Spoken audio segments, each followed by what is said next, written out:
également très ému, n'est-ce pas, de vous voir nombreux. Nous sommes un samedi, vous avez sacrifié vos activités, n'est-ce pas, pour venir découvrir, n'est-ce pas, ces merveilles qui, il y a dit, c'était toujours virtuel. Aujourd'hui, c'est une réalité. On a beaucoup de réalisations, c'est vrai, mais il n'en demeure pas moins que tout se faisait toujours virtuellement. Donc nous, voici devant vous. Reconnaissant du territoire, capitale nationale, première nation, sans traité ou entente moderne. J'aimerais que vous soyez très attentifs parce qu'il y a des mots que je vais prononcer. Je n'ai peut-être pas l'accent parce que je ne sais pas en quelle langue c'est.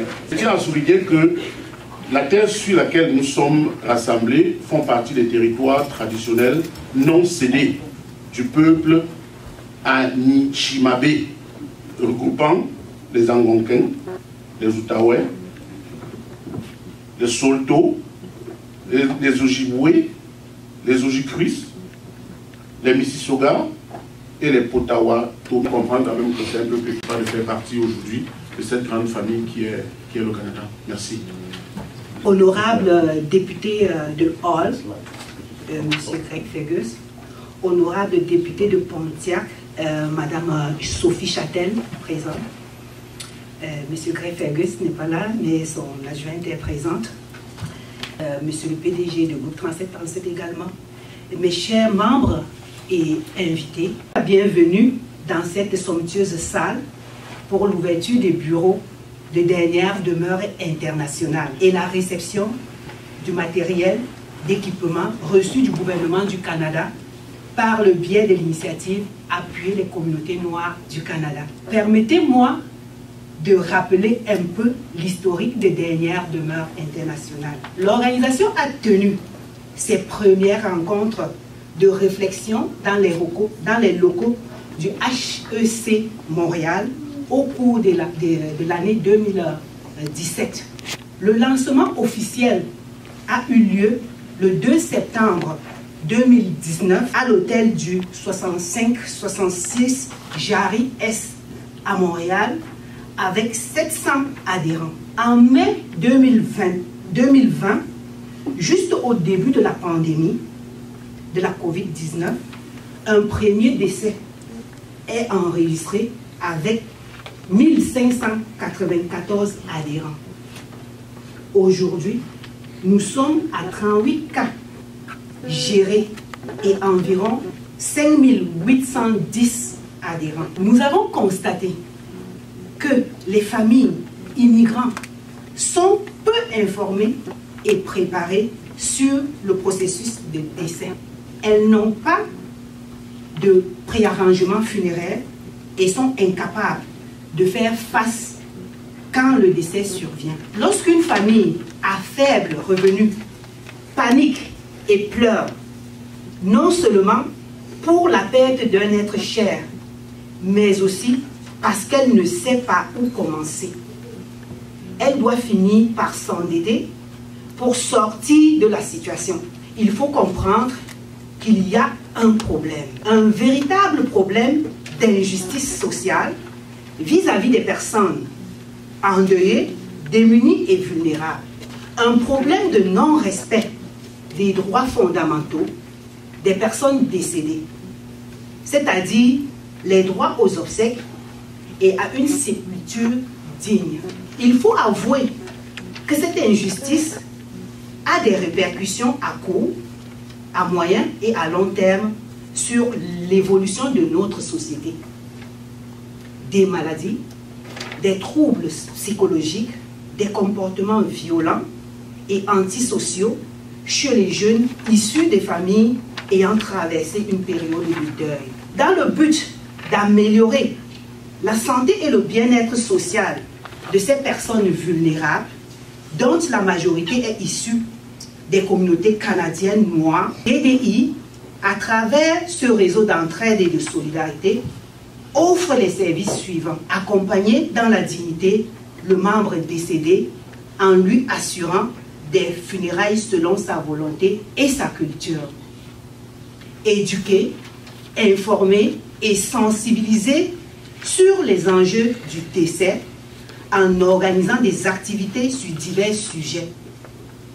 Comprendre la mort, savoir vivre avec, se préparer, importance d'une assurance vie, d'un testament, gérer les funérailles, obtenir une sépulture, fiscalité après décès, et j'en passe. Écouter les membres éprouvés par le deuil pour les apaiser, ça c'est un autre service.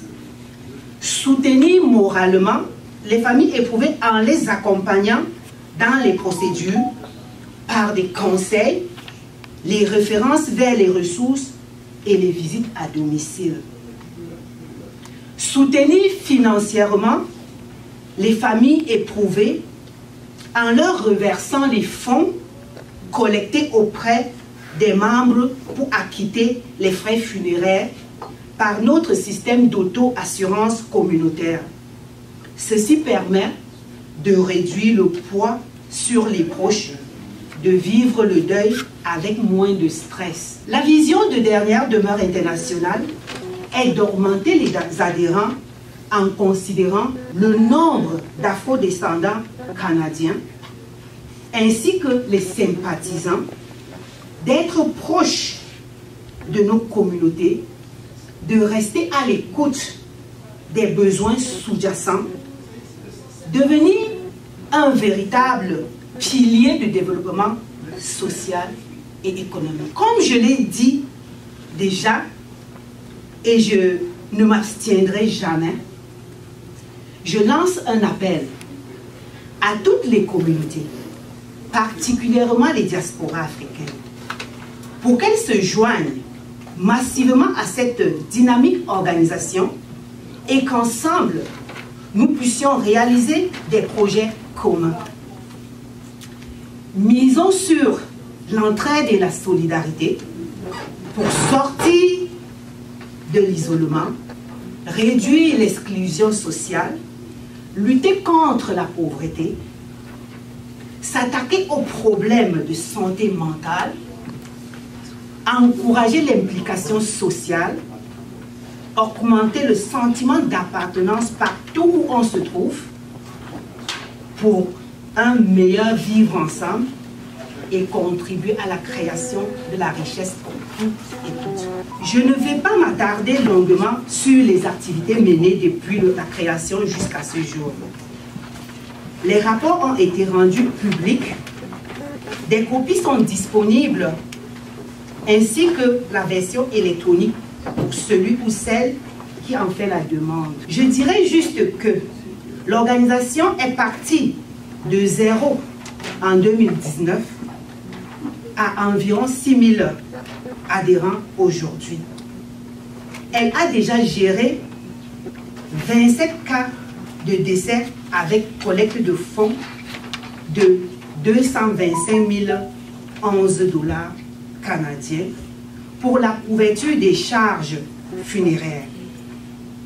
Ces résultats ont été possibles grâce au travail acharné d'une équipe dynamique de bénévoles qui ont cru à cette initiative et ont donné temps et ressources pour la réussite du projet. Ils seront nommés dans un instant.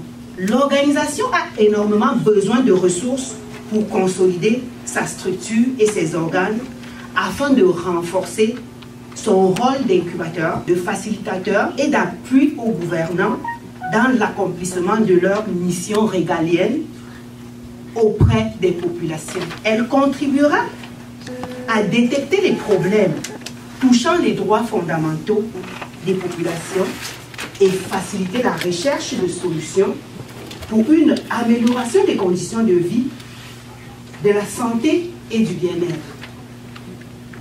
Pour citer quelques besoins, un financement en soutien à la mission globale, un fonds récurrent garantissant la couverture des charges courantes est un véritable défi pour la pérennité de l'organisation.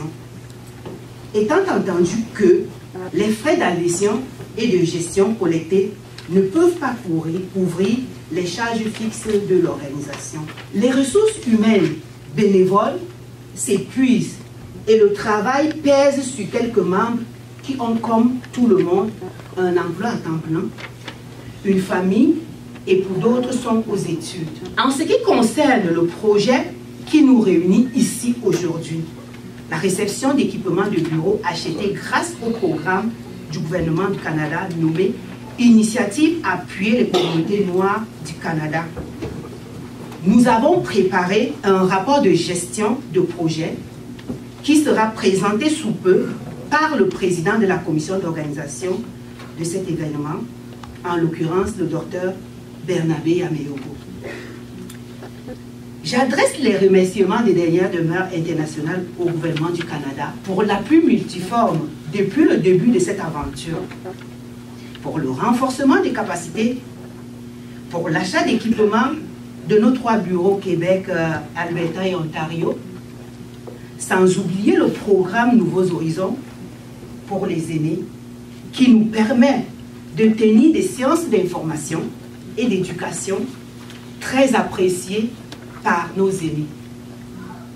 Nos remerciements également au ministère de l'économie et de l'innovation du Québec et Entreprendre ici, c'est une OBNL qui accompagnait le ministère, pour la bourse de la diversité sans laquelle les loyers n'auraient pas été payés à date. Nos remerciements au ministère de l'Emploi et de la Solidarité sociale du Québec qui nous a dotés d'un employé à temps plein dans le cadre du programme prévu. Un gros merci également au groupe 3737 pour l'accompagnement en renforcement de capacités en gouvernance et en gestion. Un merci à nos cabinets conseils pour leur appui, outils mis à notre disposition.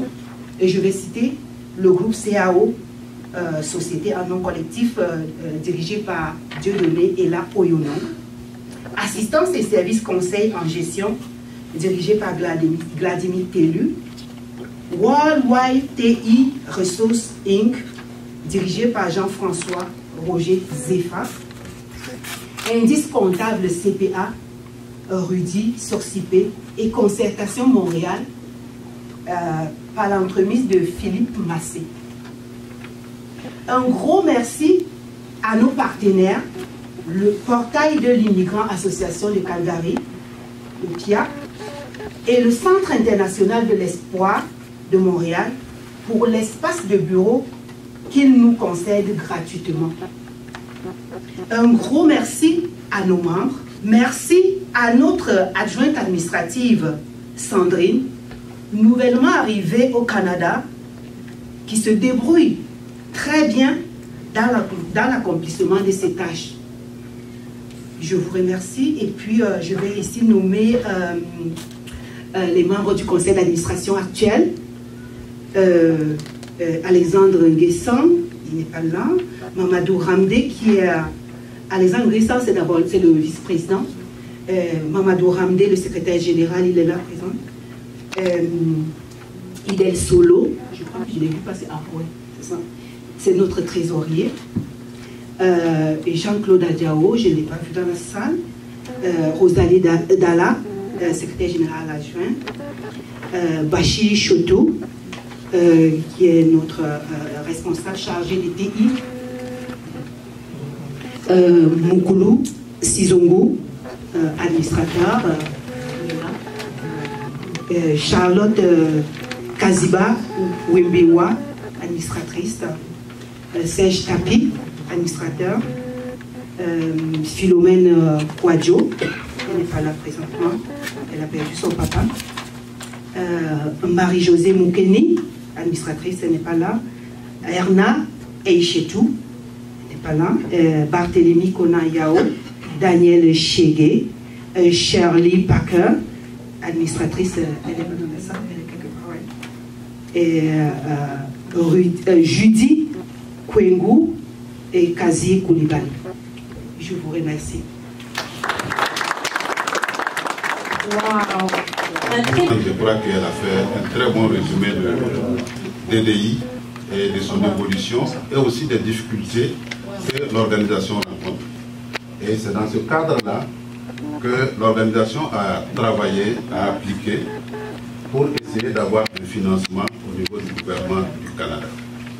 Et donc, cette présentation a été préparée par Mamadou et puis Henriette. Et j'ai la petite charge de vous présenter.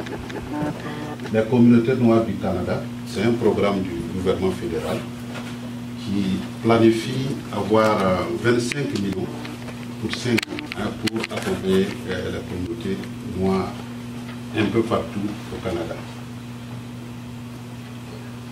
Nous, on a soumis un projet dans ce cadre-là, et ce projet avait un certain nombre d'objectifs. En un premier temps, c'était d'éliminer les obstacles auxquels les Noirs font face. Et un deuxième objectif, c'était de faire face aux enjeux sociaux d'importance. Je crois que dans le long discours de la présidente, vous avez vu certains éléments ressortis. Et de permettre aussi la poursuite d'un projet durable. Nous avions un certain nombre de difficultés et c'est pour cela que nous avons choisi ce projet. Et accroître la participation et l'inclusion sociale. Et enfin, élargir la portée des activités et des programmes.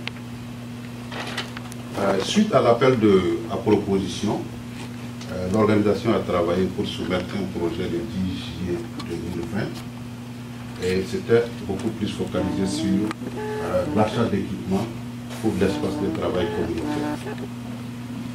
Dans notre proposition, on demandait 98 000 $. Et pour tout ce qui concerne les subventions du gouvernement de ce genre, le maximum c'est 100 000 $. Donc on était à 98 000 pour le loyer et puis les équipements. On a fait des spécifications techniques et tout ça. Bon, les trois dames et messieurs que vous voyez ici, Henriette, Hervé, qui n'est pas avec nous aujourd'hui, qui est à Calgary, et Mamadou Rambé, ont été les trois à essayer de mettre en œuvre ce programme. Comme on l'a dit, c'est essentiellement des équipements. Et ces équipements-là, c'est de plusieurs ordres. Je ne vais pas rentrer dans le détail du tableau.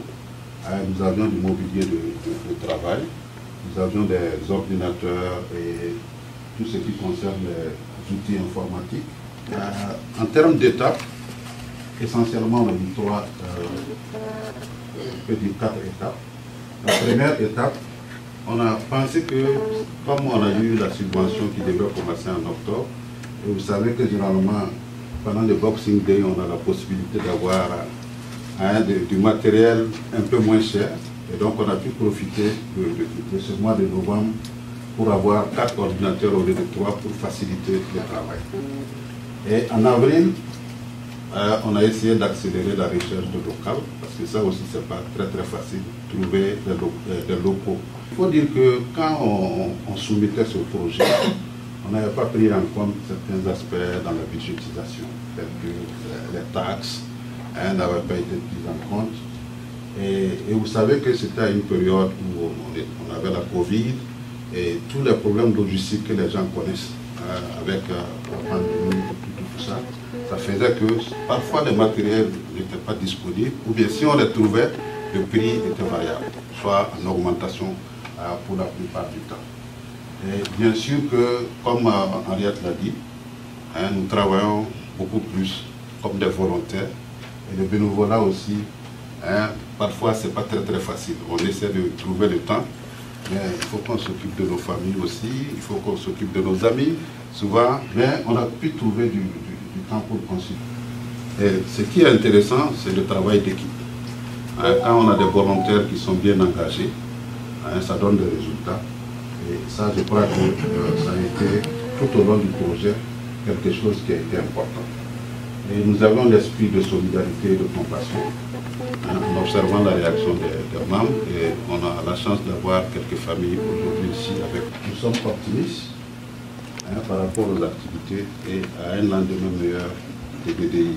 Vous avez vu que nous avons commencé, nous sommes à 5 000, et nous travaillons à ce qu'on augmente ce nombre d'adhérents pour qu'on puisse avoir un nombre assez important pour pouvoir soulager davantage les familles en cas de décès. Dans les propositions à venir, un bon budget qui prend en compte les taxes, le transport et tous ces petits aspects-là qu'on devra intégrer pour ne pas avoir de problèmes.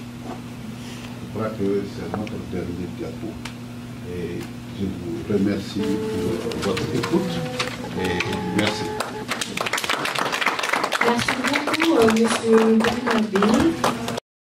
Je suis toute nouvelle en politique. Quand je me suis lancée en politique il y a à peine un an, Greg d'ailleurs, qui m'a toujours appuyé et on travaille étroitement ensemble parce qu'on a les communautés des mêmes secteurs de Gatineau. En fait, on a ouvert notre bureau dans l'Agora, dans le plateau. Alors, très heureuse d'être avec vous.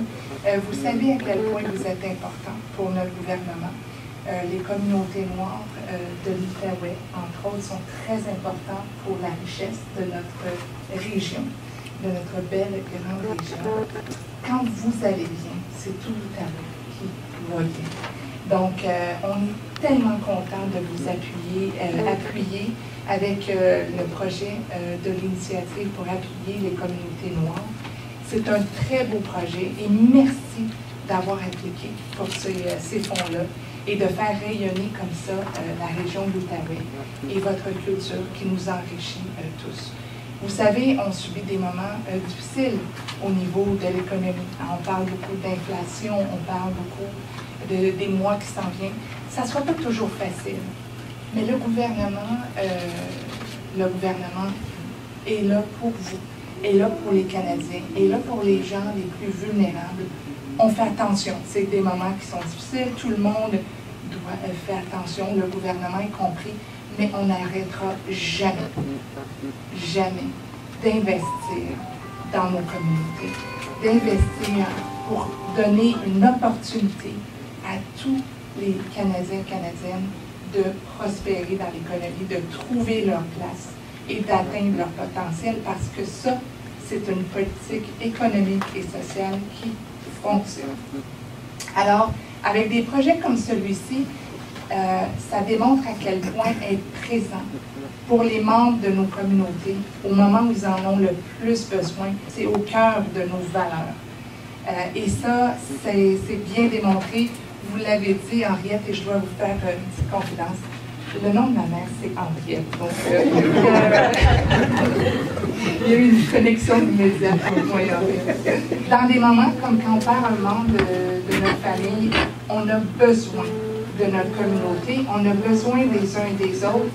Et j'aime beaucoup, Henriette et moi, on parlait de la vision qu'elle a pour ce projet-là, pour DDI, dans lequel le gouvernement vous supporte. Et c'est vraiment de faire le meilleur cadeau à notre famille quand on part, c'est celui d'être préparé, hein? Celui de préparer notre famille à vivre, continuer de prospérer malgré notre départ. Oui, la communauté, elle est importante, mais on a tous une responsabilité et un rôle à faire. Ça, c'est la vision un peu de DDI, c'est d'amener chacun de nous à préparer ce cadeau-là qu'on va laisser à notre famille, même après notre départ. Donc, merci Henriette, merci à tout le conseil d'administration, les membres et tous ces beaux efforts-là, ces beaux projets-là. Donc, félicitations encore une fois. Là que, quand on voit DDI accompagner ces familles-là, ça devient comme une réalité, puis on se dit, waouh, waouh, on n'a pas attendu nos assurances, on n'a pas attendu ça, mais waouh. Pour ceux qui ont assisté aux funérailles organisées ou encadrées par DDI, là, vous pouvez avoir des témoignages. Okay? C'est à partir d'idées, parce que les gens se sont adhérés. Quand ils ont vu maintenant donc, comment ça s'est passé avec les funérailles, ils ont dit, ah, maman, comment tu as fait? J'ai dit, ce n'est pas moi, c'est DDI, c'est une communauté. Et c'est là où les gens ont commencé maintenant, oh, donnez-nous, même aux funérailles, même au service. Tout le monde voulait maintenant s'adhérer à DDI parce qu'ils ont trouvé que c'est une aide qui est vraiment dispensable. C'est vraiment indispensable ce qu'ils ont fait. C'est tout ce que moi je voulais vous dire en tout cas. Si vous avez des familles, en tout cas, faites un effort pour les amener à DDI pour qu'ils puissent adhérer. Parce que la mort là, ça nous surprend. Ce n'est pas dit à tout le monde. Vous pouvez sortir d'ici un accident d'auto, vous passez par là. Vous pouvez vous dormir la nuit, vous ne savez même pas si vous allez vous réveiller le matin, vous êtes parti. Mais si vous n'avez pas d'assurance, c'est toute une histoire. Mais si vous avez DDI, au moins vous savez que vos funérailles sont assurées.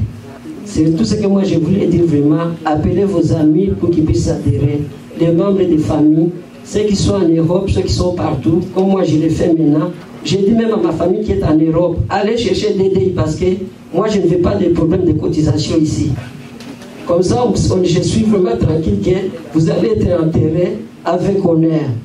Et c'est là ce que j'ai dit aussi à toute ma famille qui est en Europe. J'ai dit, si DDI n'était pas là, donc mon fils là, il a été jeté comme un clochard dans une poubelle.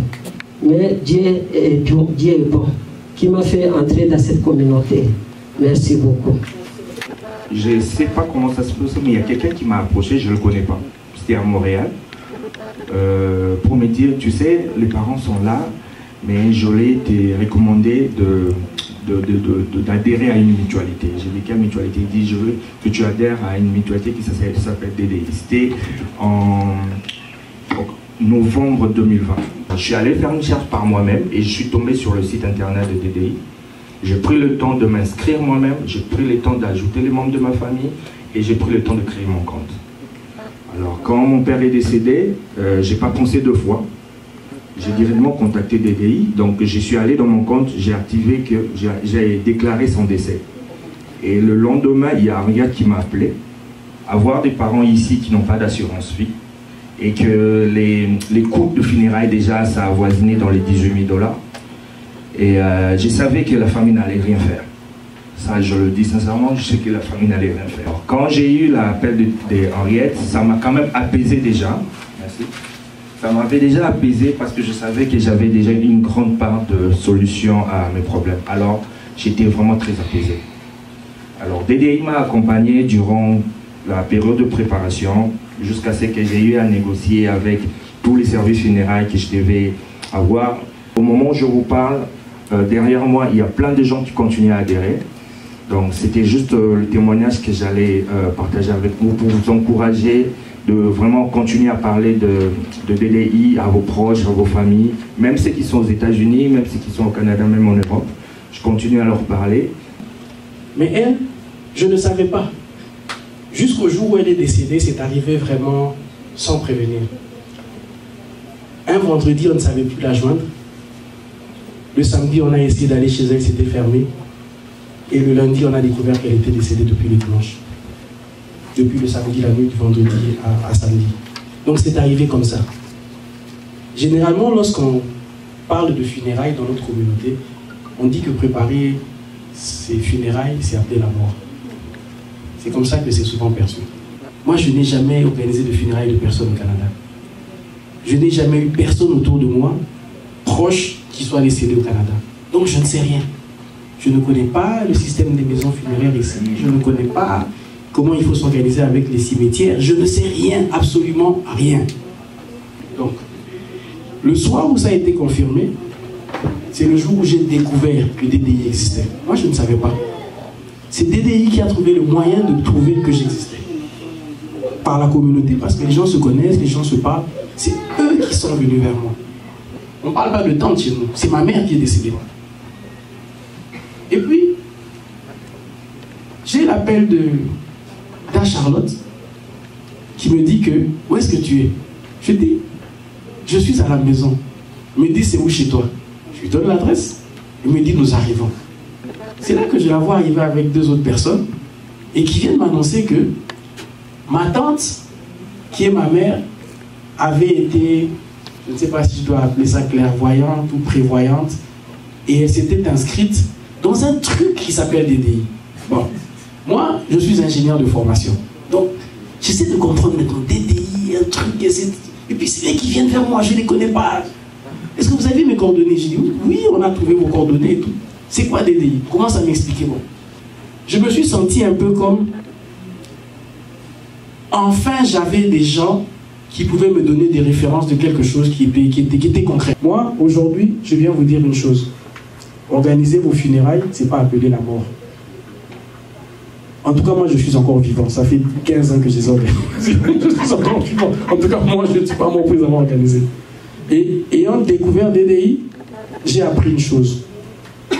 Si ceux que vous aimez, qui vont vous enterrer, vous les aimez réellement, ne les laissez pas avec une situation aussi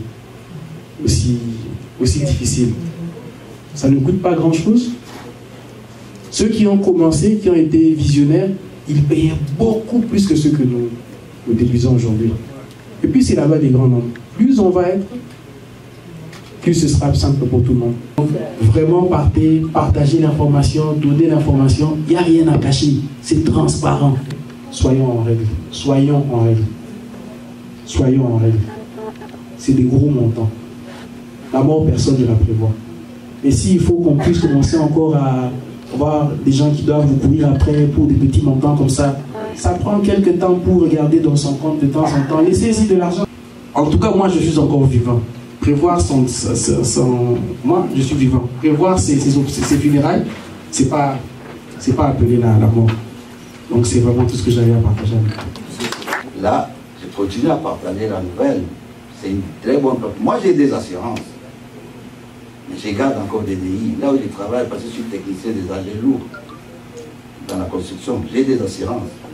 Parce qu'au travail, on m'a donné obligatoire. Mais je garde encore des DI. Il y en a encore. Je vais encore inscrire mes enfants. Parce que j'en ai 5. Grand-père de 6 enfants. Je vais continuer à les inscrire. Donc c'est un témoignage. Continuons dans la continuité. Gérez très bien. On est ensemble avec vous. On va vous appuyer. Ça va s'agrandir. Mais je vous remercie encore.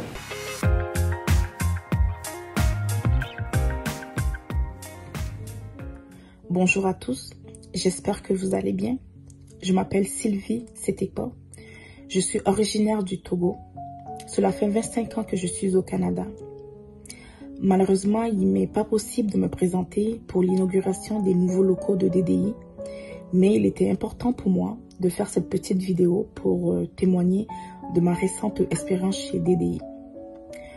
On dit souvent que la perte d'un être qui nous est très cher n'est jamais une chose facile, mais le sort l'a voulu ainsi. Je viens malheureusement de perdre mon père, qui est parti du Togo il y a plus de 30 ans, pour venir s'installer ici. Malgré la durée, il a toujours eu un attachement pour le pays qu'il a vu naître. C'est pour cette raison qu'il a toujours souhaité que, quelles que soient les circonstances, d'être enterré au Togo. C'est l'une des raisons pour laquelle il a lui-même pris l'initiative d'adhérer au programme DDI que je ne connaissais même pas moi-même auparavant, dont j'ai pris la connaissance lors de la maladie de mon père. On dit souvent que la mort ne prévient pas, et dans le cas de mon père, je peux vous dire que c'est vrai. Il venait de prendre sa retraite au mois de novembre et il avait comme projet de partir 6 mois au Togo. Et c'est durant ce séjour qu'une maladie soudaine est apparue qui a forcé son rapatriement vers le Canada.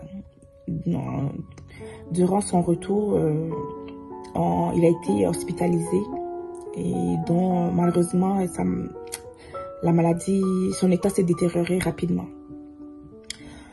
Il a finalement rendu l'âme le 9 juillet 2022. Donc à partir de là, nous avons pris contact avec DDI pour voir dans quelle mesure ils pouvaient nous aider à rapatrier le corps de mon père à Lomé. Pendant tout le processus avec eux, ils nous ont témoigné vraiment d'une compassion et de tout leur support. En tout, je pourrais dire que cela a pris 2 semaines pour les démarches de rapatriement du corps de mon père. Pour toute démarche, j'avais simplement à leur fournir le certificat de décès, une photo de mon père, afin de valider aussi l'identité de la personne décédée. Il fallait également que je confirme avec eux le salon funéraire qui a pris en charge le corps de mon défunt père. Et je devais également envoyer un devis final, puis le programme des obsèques en fait. À la suite de ces éléments-là, DDI a émis un chèque de 10 000 $ à l'intention du salon funéraire. Je dois vous avouer que ce 10 000 $ a été un soulagement inestimable pour moi et pour toute ma famille également. C'est ça qui a réellement permis de concrétiser les vœux de mon père que j'ai rappelé tantôt. Celui de se voir enterré dans son village natal à Lomé, plus précisément à Arépé.